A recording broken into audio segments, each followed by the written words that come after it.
Alright, you read the title, I'm not going to waste any more time, let's just get right into it. This is the only one on the list that is pretty much confirmed.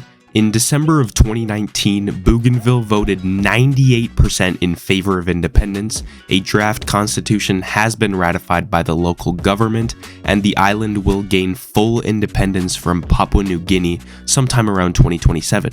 Why did this all happen though? Well, this situation goes all the way back to the 70s. After Papua New Guinea gained independence from Australia in 1975, a lot of minerals such as copper and gold were found in Bougainville, and the Papuans got to mining. While this benefited Papua New Guinea, it sucked for the people of Bougainville because they weren't getting any economic benefits from the destruction of their land. So they began calling for independence, and some Bougainvillians formed the BRA, Bougainville Revolutionary Army, in 1988. The government of Papua New Guinea got involved, and the situation got real messy in the late 80s and 90s. Peace was eventually settled in 2000, and Bougainville became an autonomous region of Papua New Guinea. Nearly 2 decades later, the independence referendum was passed, and for now, Bougainville is poised to be the world's next country.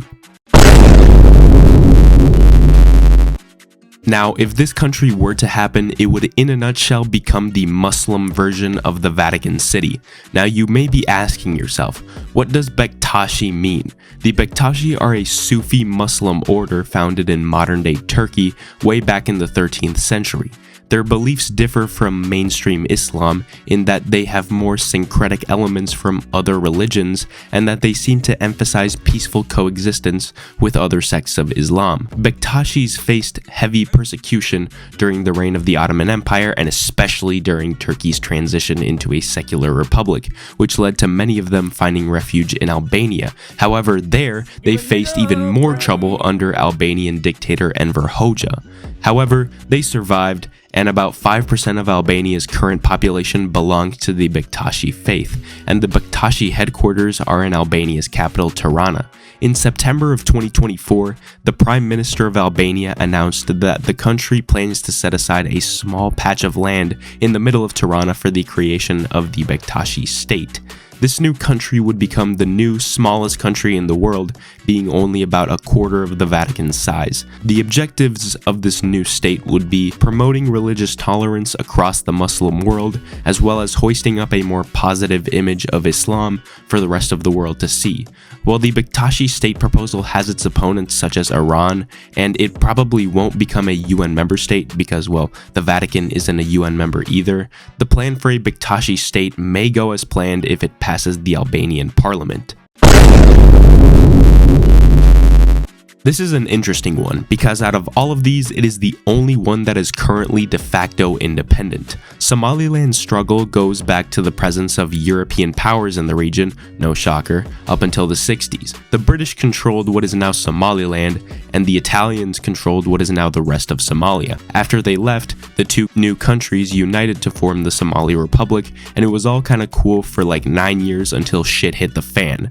The Somali president was assassinated, and a military junta led by this guy took control of the country. Apparently, Siad Barre was a supreme asshole to the Isaaq clan, which is a group of Somalis that mostly live in Somaliland, the northern part of Somalia.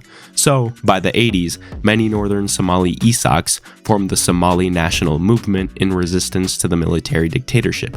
Barre obviously didn't like this, so he did what any dictator does when they encounter minority dissent, which is to bomb them to the ground. The SNM was able to consolidate control of northern Somalia though, and when Siad Barre's regime collapsed in 1991 and the country plunged itself into civil war, the North declared independence as the Republic of Somaliland. However, since it broke free in 1991, no other country or even breakaway state in the world has recognized their independence, even though they literally meet all the qualifications to be a country. They have a functioning government based in Hargeisa, defined borders, kinda, and a permanent population of about 6 million people, yet no one recognizes them. This largely has to do with the fact that if Somaliland were to be recognized, other secessionist groups in the Horn of Africa would rise up and all hell would probably break loose in a region that is already very unstable. Nevertheless, they do have consulates and representative offices in several other countries, their passport is recognized by 12 countries, and they recently reached a deal with Ethiopia over access to the Gulf of Aden, which could potentially lead to recognition in the future. Now, this is probably the ballsiest proposal I have seen in a while and the least likely future country to happen in this video, but I'm going to cover it anyway. In 2000, the countries of Kenya, Tanzania, Uganda, Rwanda, and Burundi formed an economic bloc called the East African Community, with the purpose of further economic integration between the countries and a possible political union in the future.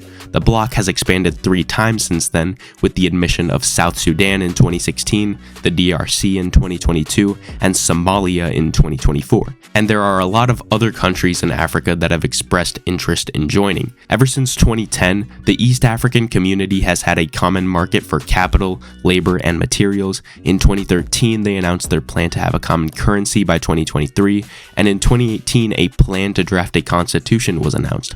So, why haven't they united into the East African Federation yet? Why is this union so unlikely? Oh man, where do I even start? The East African shilling, which was planned to be used by 2023, hasn't been adopted. The COVID-19 pandemic also disrupted the constitution drafting process. The target date for the constitution was delayed from 2021 to 2023, and in the big 2025, it still hasn't been finished. This region of the world is ridiculously ethnically diverse, not to mention, so it will probably take Austria-Hungary times 50 levels of bullshit to keep this abomination together. Not to mention that some of the countries that would join the East African Federation, more specifically these 3, are already having a hard time just keeping themselves together. Plus, these countries are poor, like really poor, so it's going to be hard to build this new country up with these massive economic disparities. But let's just say they do manage to unite. In an alternate universe where Russia is the good guy in the Ukraine war and Playboy Cardi doesn't lie to his fans, let's just say the East African Federation actually happens. It would easily be the largest country in Africa by size and population, with more people than the United fucking States. It would have a GDP of over $1 trillion US, making it the 34th largest economy in the world. The capital city would be Arusha and its largest city would be Kinshasa. Since it would have coasts on both the Atlantic and the Indian Oceans, it would have huge strategic importance, absolutely dominate African politics, and attract a lot of foreign investment. Like I said, this country is probably not going to happen in the future, but if it did, it would be a big deal. Unlike the East African Federation, however, the independence of Chuuk probably won't be much of a big deal in global politics. I bet many of you don't even know what Chuuk is, so let me educate you a little bit. Chuuk is a group of islands with about 50,000 people that collectively make up the state of Chuuk, located in the mighty and powerful federated states of Micronesia. After World War II, Micronesia came under the control of the United States as a trust territory of the Pacific Islands. In 1979, the island groups of Kosrae, Pohnpei, Yap, and Chuuk would gain independence together as the Federated States of Micronesia. However, they would secure a very close connection with the US in 1986 with the Compact of Free Association. This allows the US to continue its military presence in the FSM, it reinforces the flow of American aid to the FSM, and it allows Micronesians to move to the US and obtain citizenship easily. Now, why has Chuuk specifically not been happy with this? Well, Chuuk has a relatively low GDP per capita compared to other Micronesian states at about $1,500. And Instagram Reels must be popular in Chuuk because the unemployment rate is at a staggering 34%. It is also important to mention how even though they make up about half of the FSM's population, they only receive 30% of federal funds. This has led many Chuukese people to believe that they could manage themselves better on their own, and independence referendums have been proposed, but I just don't think the US will let this happen. Why not, you may ask? One word: China. Supporters of Chuukese independence seem to stress the importance of decreasing dependence on the US and seeking allies elsewhere, i.e. China. An independent Chuuk would probably have stronger ties to China, and China would take this opportunity to invest and expand the Belt and Road Initiative. The US would certainly see this new Chinese presence as a threat to American influence in the region, and if an independence referendum were to go down, the US would almost certainly interfere.